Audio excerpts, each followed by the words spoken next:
تشریع و حلال و حرام، فرائض، واجبات همه دایی است و امیر انتخاب کرده. چه یک نام خوب اسلام از سلامتی گرفته شده.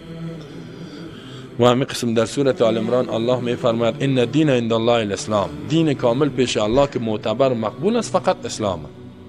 و من یبتغی غیر الاسلام دینا فلن یقبل منه، کسی طلب کند غیر از اسلام دیگر دین هرگز قبول نمیشه.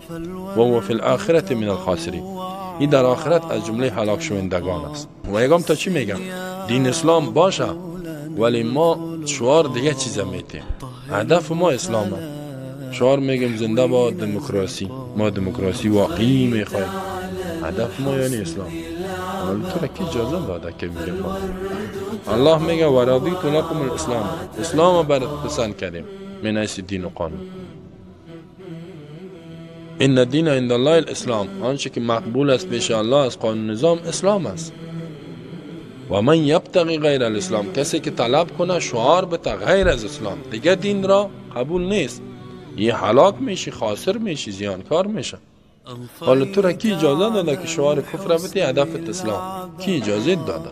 یا میگن دموکراسی اسلامی، سکولاریسم دینی، نه همین تو چیزا رو میگن. این بسیار قاعده خطرناک است. مسلمان باید توبه بکنه از این گپا. چی میگه؟ ما که اگر بگوییم اسلام کافر قبول نمیکنه، اگر دموکراسی گفتیم باز قبول میکنه، باز اسلام تطبیق میکنه. این کافر بی عقل است که تو دموکراسی بگویی با اسلام تطبیق کنی. تو خدا بسیار هوشیار میگی.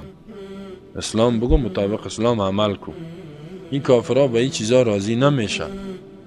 ولن ترضى عنك اليهود ولا النصارى حتى تتبع ملتهم، تا کامل تابع دین نشی این دموکراسی اسلامی و دینی و این گپا را قبول ندارن.